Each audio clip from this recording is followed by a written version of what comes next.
তো বন্ধুরা, সকালবেলা বেরিয়ে গেছি আমার সেবা কাজে। আপনারা সবাই জানেন, দেখুন আমি বসে পড়েছি স্যালাইন দিতে। তো স্যালাইন হচ্ছে বন্ধুরা, যেখানে আমি স্যালাইন দিচ্ছি ভালো লাগে, দুজনকে ভালো করতে পেরেছি আর তিনজনের মধ্যে একজনকে বাঁচাতে পারিনি। যাই হোক, চেষ্টা করে যাই, এটাই আমার সাফল্য। চেষ্টা করে কাউকে ভালো করতে পারি, বেশিরভাগ ক্ষেত্রেই কিন্তু ভালো করা যায় আর সেই চেষ্টাটা করি। সেই জন্যেই আমি সকাল থেকে দেখতে পাচ্ছেন সব কিছু নিয়ে বেরিয়ে যাই।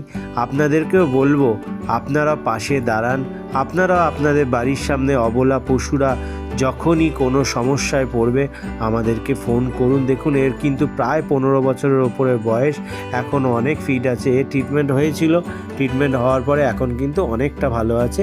রেগুলার মেডিসিন খেতে হবে, ভালো থাকবে। আর আমাকে এইভাবে আশীর্বাদ করুন, আমি যেমন কাজ করছি আরও বেশি করতে পারি। ধন্যবাদ।